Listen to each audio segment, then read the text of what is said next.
This week in economics on the 20th of February 2016. A number of items to cover today from the Bureau of Statistics, the CPI, and we'll look at it. And also out of the UK, an election will be held this summer to determine if the UK remains in the EU, and what its economic impacts will be on the UK economy as such in a climate of increased globalization. We'll look at those two issues, and of course we'll do the numbers and a few other things in the broadcast here. Perhaps it will be a little bit shorter than some, but nonetheless we will get it done. Firstly, on to the Bureau of Statistics here, and Consumer Price Index. This is released on the 19th, Friday, as usually there from the Bureau of Labor Statistics. Nonetheless, the Consumer Price Index for all urban consumers was unchanged in January on a seasonally adjusted basis. The Bureau of Labor Statistics reported today over the last 12 months, all items in the index increased 1.4% before season adjustment. An increase in the index for all items found less food and energy offset a decline in the energy index, leading to a season adjusted all items index being unchanged. The index for all items less food and energy rose 0.3% in January. The increase was broad-based, with most of the major components rising, but the increase in the indexes for shelter and medical care were the largest contributors. We'll talk a little about Bernie Sanders' plan, Medicare for All. We won't definitely not do it justice today. We'll do a special program on it, but we'll talk a little bit about it because of healthcare costs here. The food index was unchanged in January. The index for food away from home increased, but food at home index declined. And we'll get to the breakouts on this. Food basically in January was basically the same. Food away from home was negative 0.2. Energy at 0.3. Energy commodities at 2.6. Gasoline at a negative 2.8. I'm sorry. Gasoline at a negative 4.8. Fuel oil at a negative 4.8 also, and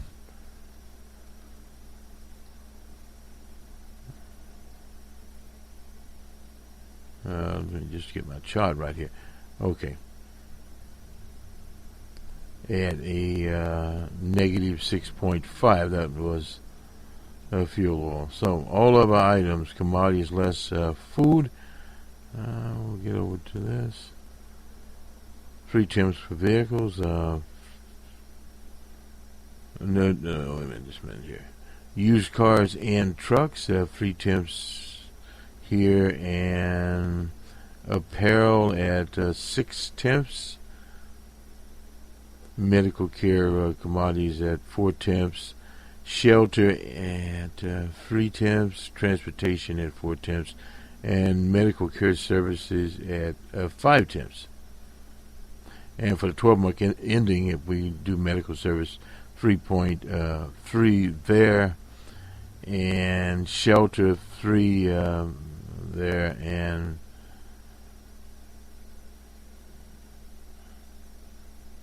transportation 2.7. This would be for the 12 months. Electricity, we did not give that one at a negative 2.4, and for January it was at a negative 0.7. Consumer Price Index for food was unchanged after declining in November and December. The index for food at home declined for the third month in a row at 0.2%. 5 of the other 6 grocery store food groups index declined in January, led by the index for meat, poultry, fish, and eggs that fell 1.3%.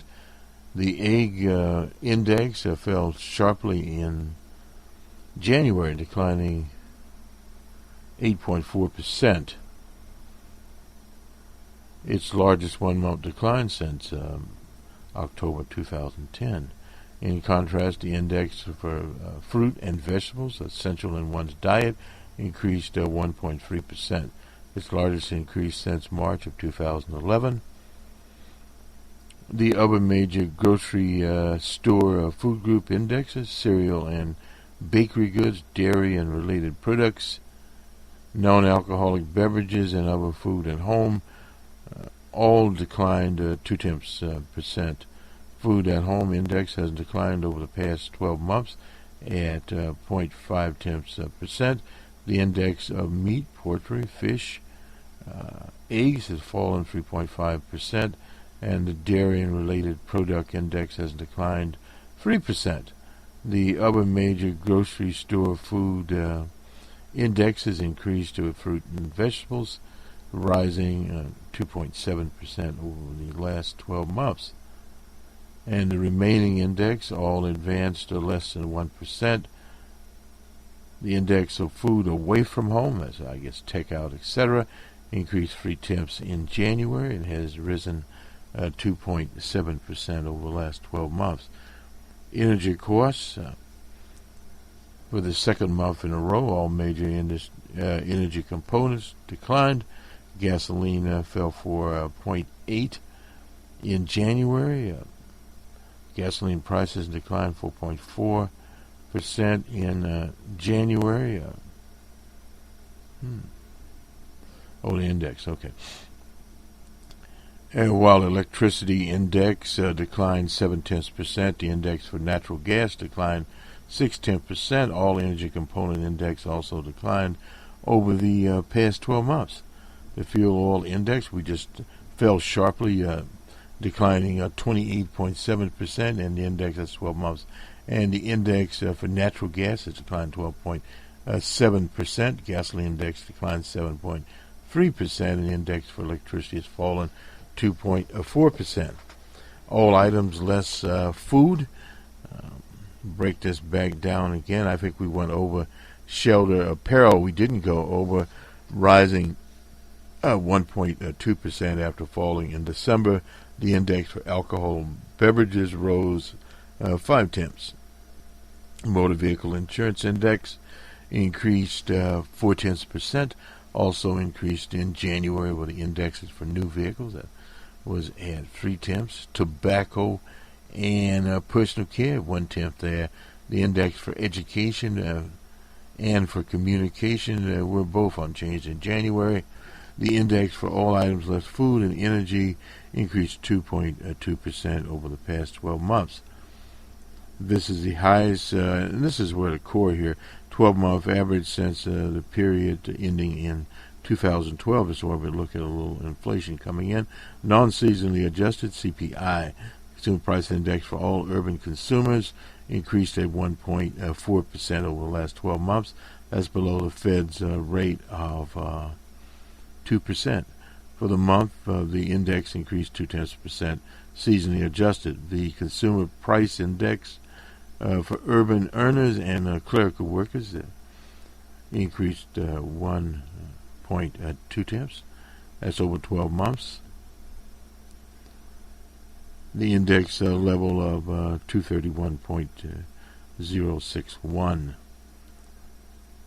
The chain Consumer Price Index for all urban consumers increased 1% over 12 months. For the month, the index increased 0.1. The Consumer Price Index for February 2016 will be released on March 16th. Thus, we take care of that. Go to Reuters for a little summary here. We just went over it. This is more of an editorial summary. The core reading has accelerated. This is consumer price index rose 2.2% in January from a year earlier when factoring out food and energy. The core reading has accelerated since the end of 2014. The Department of Commerce Personal Consumption Index, PCE, shows inflation did not budge last year. We just went over that. And let's see what else I got here. We'll break out PCE. These articles, and one of the shortcomings usually is that they do not break it down into detail as to what is going on here. Now,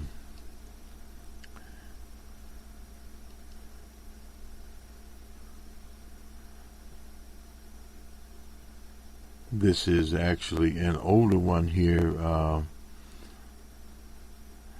from the Bureau of Statistics, and breaking it down by states. Now, this was on the 1st of December. This one was released. I thought I'd take a look at it and see exactly when I would see when the next one would appear, as they say. These do appear periodically. This was in December. We previously reported on it, but let's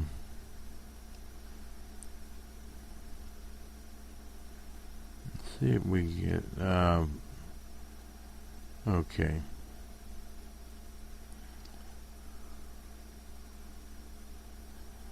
This breaks down by state here, and we're not really interested in it. The point we were trying to make is the way in which it was actually reported. This is the Bureau of Economic Analysis here. And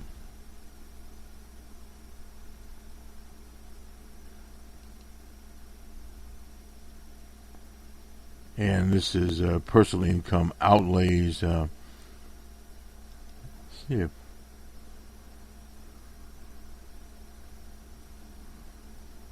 this is on the 1st of February. This we've already reported this one.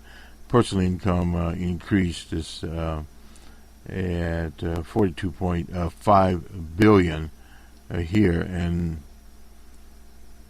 this is the latest material that we have as far as that is concerned. So we'll just skip down here in the Reuters article. Economists usually see the PCE index as more accurate. And this is the debate here as being more accurate than the PCI. And there's been some debate in that particular debate going back and forth as to which is more accurate. And the March meeting is where this will culminate, and we'll see where this goes. Now, the Fed's target rate at 2%, and December's 1.4% was the reading of there.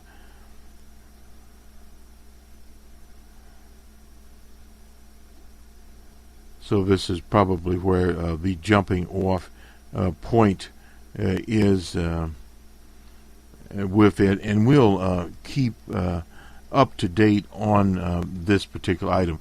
Let me just go to the medical component here, and we obviously will not do it, as they say, the proper justice, but what we will bring up is just a couple of very small points here. In Medicare for All, there has been some materials released by various pundits here, and this is by Ken Thorpe, I believe. Yeah, he's at the Emory University. It's an analysis of the single-payer plan. Senator Sanders has proposed eliminating private insurance, and the exchanges created through the Affordable Care Act, and the policy would shift virtually all health care spending from private and public sources into the federal building. The campaign's estimate of an average of 1.38 trillion per year. This dollars for the next decade, in other words, 10 years. The analysis presented below, however, estimates that the annual cost of the plan would be approximately 2.5 trillion, creating an average of over 1 trillion shortfall is his estimate there. Now, these are all estimates based upon what would be the GDP. Now, if I recall, one estimate there of the economists that put that together for the Sanders campaign, he placed it at 5.5, which you're basically running around now 2.5, 3% overall there. But however, you could do it a little differently. Now, the plan is underfinanced by an average of 1.1 trillion. Now, that in itself is a little bit shaky. Now, additional taxes here. Now, the premium, let me just break down the premiums here of how the plan would actually go, what individuals would pay. Now, the single-payer plan would reduce household employer excuse me, premiums by 1.2 trillion per year. That would be in 2017.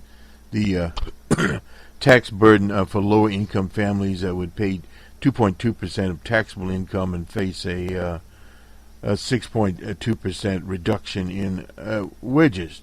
Individuals and families earning over $250,000 would face a 40% increase in tax to finance the plan. There are not that many of those out there. Medicare payments for hospice care at about 89. Of course, now all of this will be worked out in the details, and that we don't actually know. Let me just revenue and expense to finance single payer 1.9, and this is in trillions of dollars, and it goes into 2026 at 3.1. At risk populations. Well, this is a little bit overestimated here. The increase total payments paid by employers and families by an average of 25% to reflect the model. And let's get to that.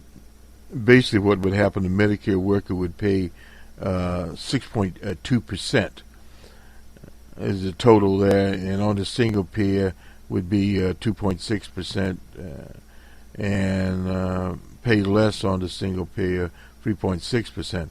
Medicaid workers 8.2%, and under pay more on the single payer at 5.9%, 72% increase. What he is saying here. Young adults 4.8% there is how this breaks down, and he is using a current population survey simulation, and again, don't put very much into that. Number of healthcare units paying more or less for healthcare on the single payer. Now, this is back to the magical 6.2% there, and remember, he's only using a simulation. This is Dr. Thorpe. State spending on their share of Medicaid and CHIPS, that's the child care program, is not likely to continue for the full program, but no longer exist. Well, each state faces a clawback, which starts at 90% of what they would spend on dual eligible drug expenses and phase down at 75%. Now, again,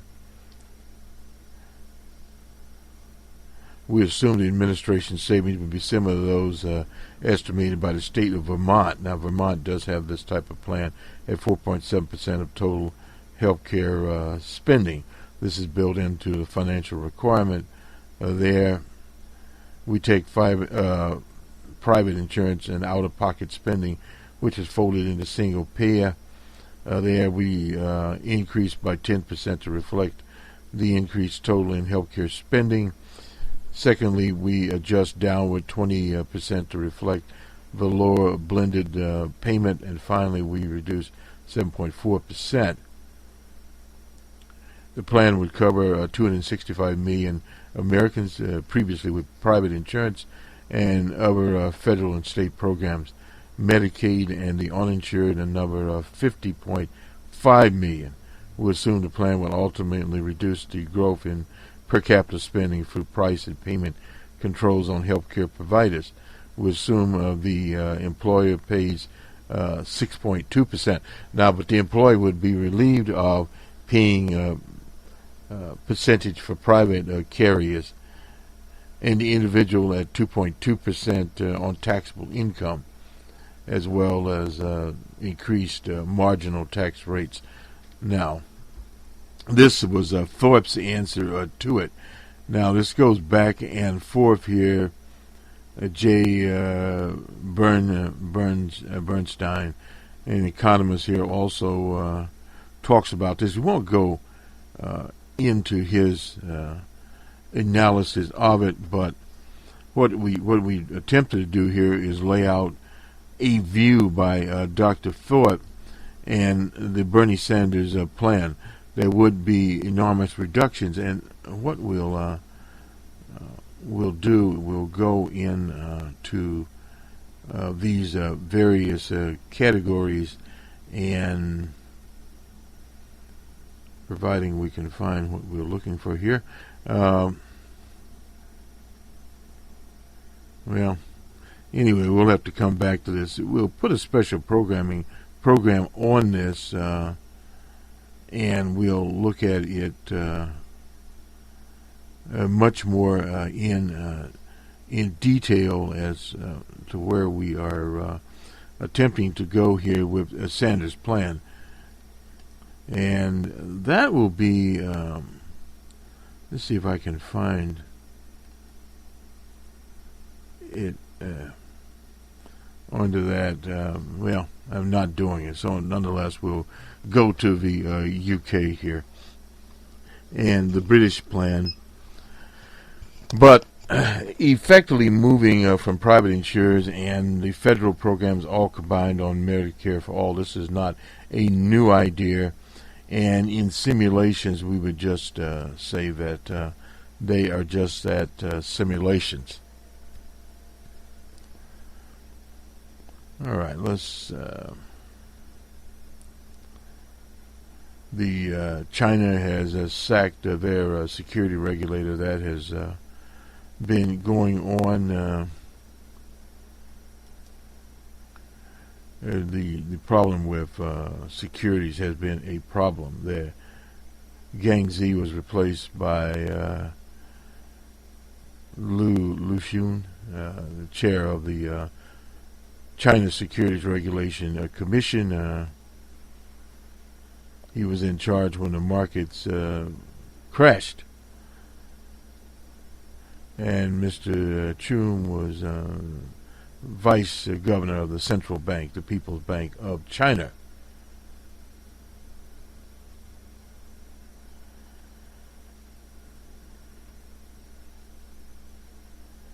And according to a blog here, Vivo, they would bring about a bull market and leave behind the dead fish. Well, that will have to be seen there, and we'll look at that. Nigeria hard hit by crude oil prices drops, no doubt about it. How low crude oil prices are hurting Nigeria. Price of oil has fallen. Petrol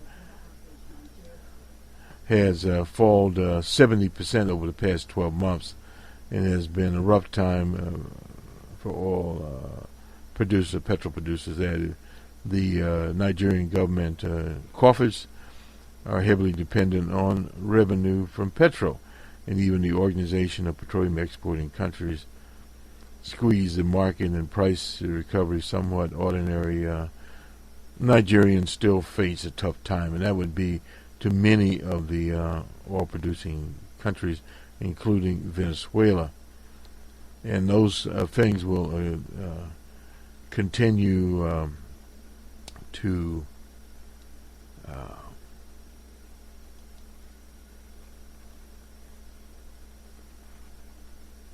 urgent action needed to boost, fledgling global growth. That's been a question that this came at the think tank. This is the Organization for Economic Cooperation and Development. Is calling urgent action by world leaders to tackle slow growth. And the call as the think tank cut the global economic forecast for 2016. Forecast at 3.3%. And we were talking about the Sanders plan, and the one of the economists that laid it out was talking about, I believe it was 5.4% growth. It's now 3%. And let's get into this a little bit.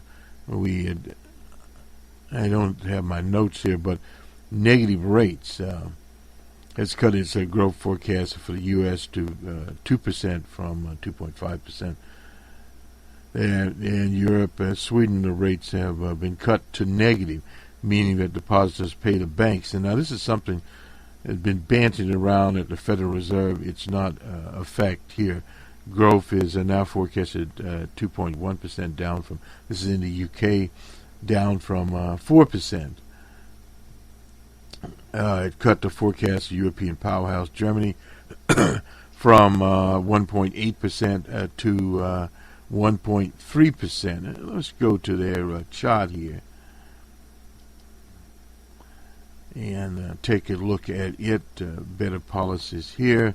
The world economy is likely to expand faster in 2010, faster in 2016 than in 2015 is their chart here, and we went over some of the various the Eurozone growth predicted to grow at 1.4% in 2016 and 1.7% in 2017.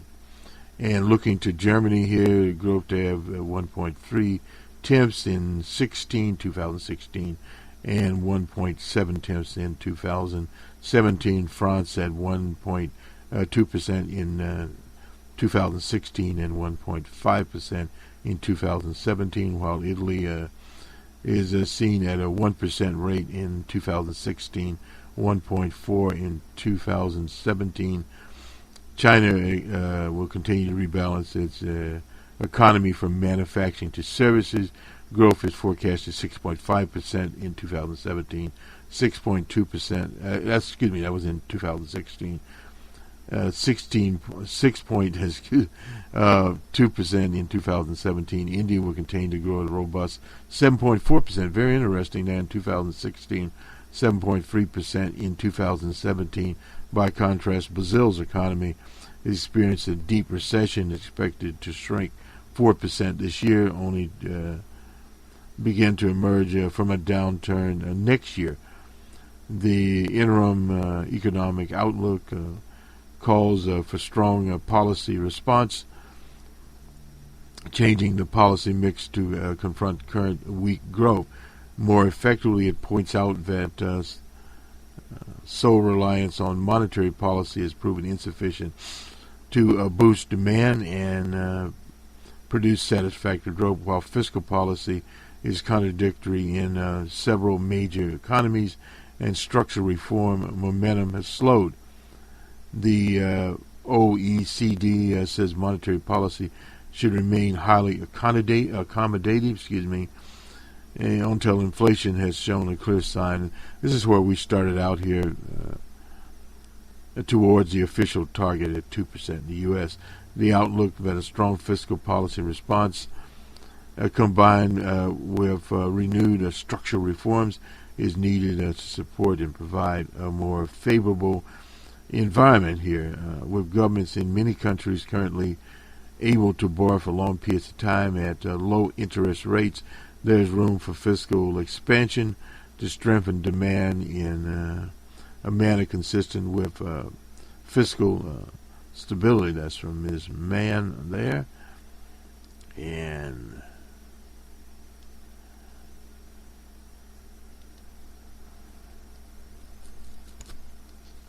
this is,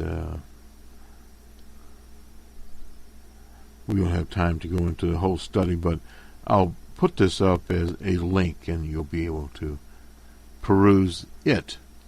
Now, back to the BBC. Now, takes a second to get back to the BBC, but nonetheless, Cameron sending the matter of the EU to the voters, and we'll see the results in January there as to what will happen in the EU. A very, very that'll be in June. I'll just get a little bit of it here, a little commentary, because it is a major event. The Prime Minister made a historic announcement at Downing Street. He will campaign to remain a reformed EU. In a reformed EU, the ministers immediately divided up into leave and remain camps. This is amongst the Conservatives, something they've had before, and the agreement will take effect immediately if the EU votes to if the UK in the EU changes to migrant welfare payments, safeguards for British financial services, making it easy to block unwarranted EU regulations. Some Conservative MPs announced their intention to block it. Intention to back the minister. The Labour Party and Social Dems are in favor of staying in, but Conservatives have announced, this is through the Justice Minister, Michael Gove, that he will oppose it, and Boris Johnson, who aspires to be the Prime Minister one day, he was a Eurosceptic. These are with the Conservatives. He is on the fence. And according to opinion surveys, the British public are thought to be fairly evenly split. So in other words, this could go either way. And we'll have to look and see where it goes. Now back to where we were, and we'll finish this up. Volvo has a recall out there of roughly 60,000 cars. And let's see. Gucci is up by 5% in sales. I suppose while we're looking at somewhat of a roundup here. The car service Uber is losing $1 billion in China every year. Uber has caused many, many different things going on. What they are there is losing more than that. Fierce competition there. From Reuters, this report came. The Uber launched in 2014. It's available in 40 cities in China, and it will expand to 100 in the next 12 months as Uber. And there is competition here from various Chinese tech giants, Texel, Alibaba, and now are partnering with the rival of Uber Lyft. So in other words, this competition will go on obviously for some time in the future. Where the ordinary cabs are in China, we'll have to look and see. And there's one other item I wanted to grab here before we run away. I saw Venezuela here pop up on their petro. Sometimes things are not set here as we would like to see them. And where did Venezuela go? I have no idea. But they were here, and again, the under President Mundros, the cost of petrol is going up in Venezuela Here we are, petrol hike in Venezuela by over 6,000%. More than 20 years, petrol in Venezuela costs virtually nothing. Premium costs, premium petrol costs just 1% U.S., but today it shot up to $1 per liter. That's premium, but most people do not use the premium. They use the ordinary. So again, I think that cost about 2%. So we won't really have to worry very much at all about that. We'll go and do the markets now, and we will actually start looking at the effects here. Where some of the debate goes, basically the action these days is in a monetary policy, and as opposed to where the markets are. And this has been a big sort of seesaw battle here on with our numbers man report as to which is the most important. And when we start looking at growth figures, they tend to guide the market. The BBC Global 30, this is on Friday, was up 12.87. In London, the FTSE, all shares, was down 10.26. This is on Friday, unless otherwise reported. In excuse me, in Amsterdam, they were down 1.83.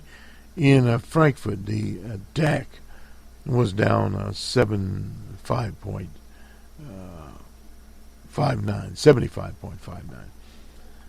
In Paris, they were down 16.72. In Brussels, 14.40, excuse me. And in Madrid, 101.20. All these are in the negative. In Zurich, negative of 53.25. In Moscow, negative 13.84. In Johannesburg, on Friday, a negative 2.94. Start over. A negative 294.82. In Bombay, they were positive at 327.28. In Karachi, they were down 131.62. In Lahore, down negative 42.11. In Colombo, they were in a positive range at 41.89 on Friday. And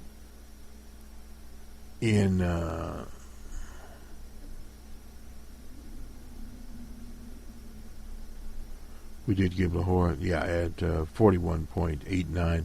In Tehran on Wednesday, 746.60 in the positive. Sydney, they were down 38.80. The Nikkei was down 229.63. The Hang Seng in Hong Kong was down 77.58. And in Shanghai, they were down 2.87. In New York, they were down 21.44. Dow, and the Nasdaq was actually up 16.89. The Mercantile Exchange, that's out in the Midwest city of Chicago, at 9.04 in the negative. And in São Paulo on Friday, they were at 65.77. And in Mexico, they were down 141.35. And now on to the commodities, which take into effect many, many things. Brent crude on Friday was down $1.06 at $33.22. The spot was down $1.17 at $33.07. In almost a mirror image here, West Texas crude was down 87 cents. They've been up a bit at $32.06.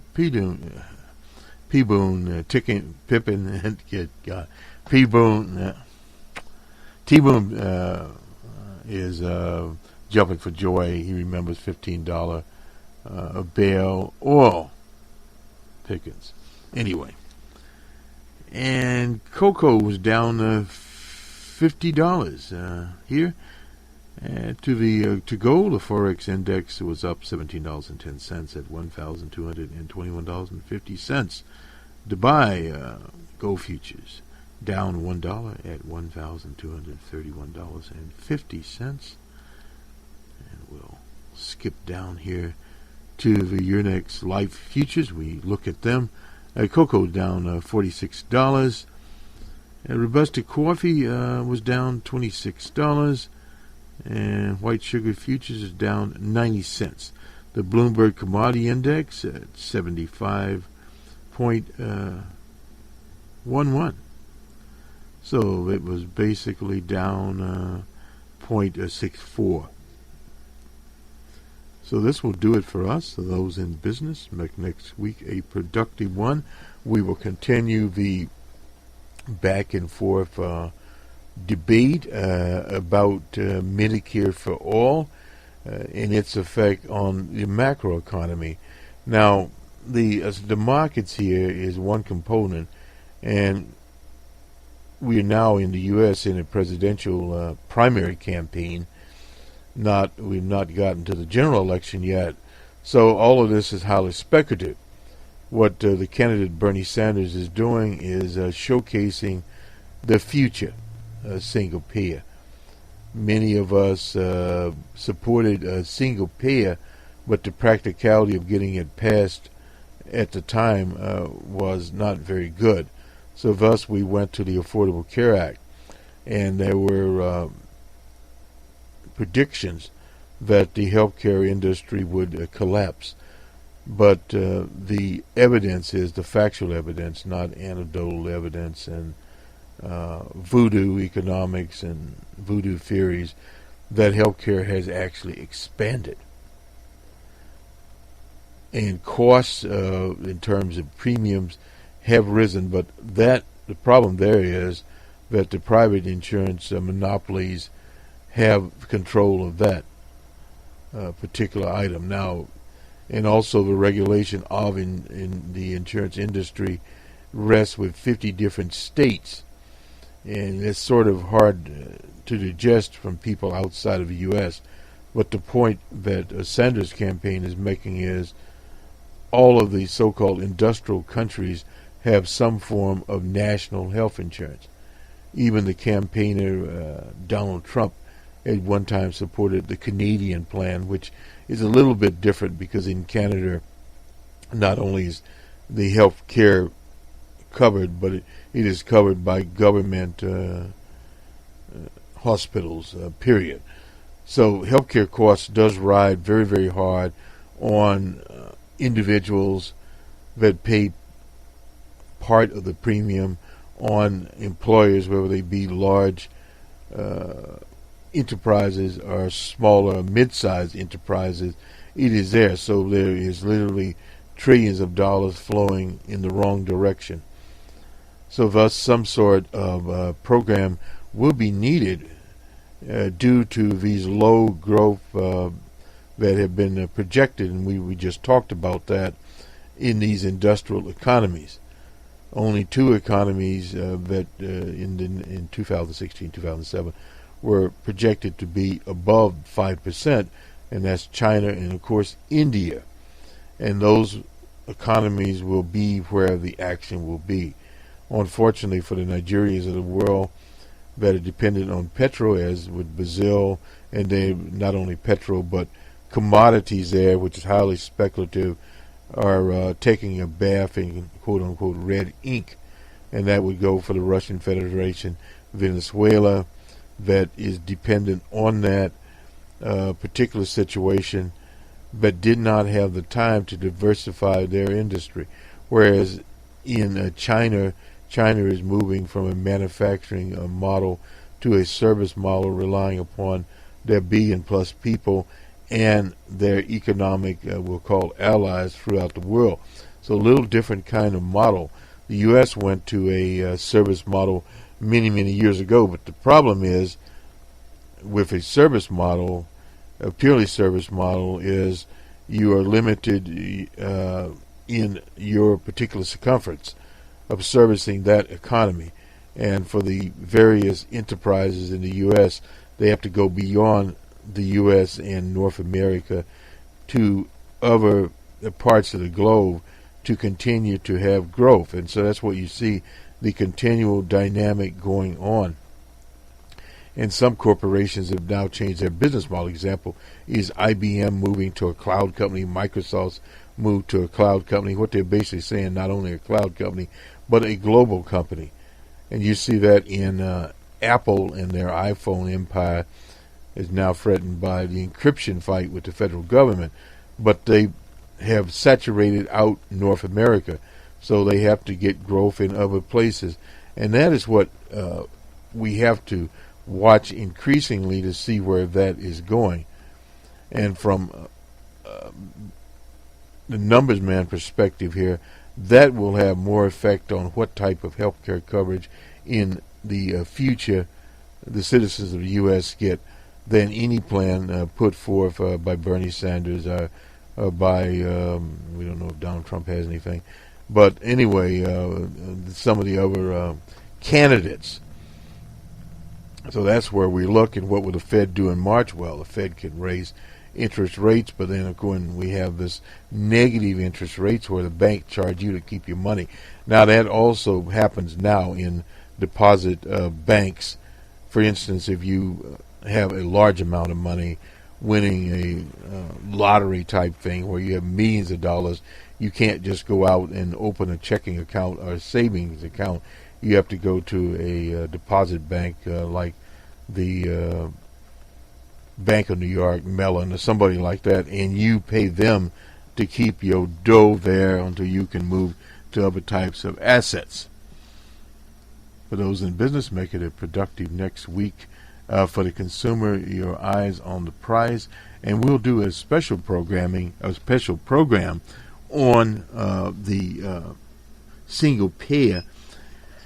One of the big problems is there are some studies, there are some simulations out there, but they are only simulations, and we don't really have the models we've been looking, but they will be coming.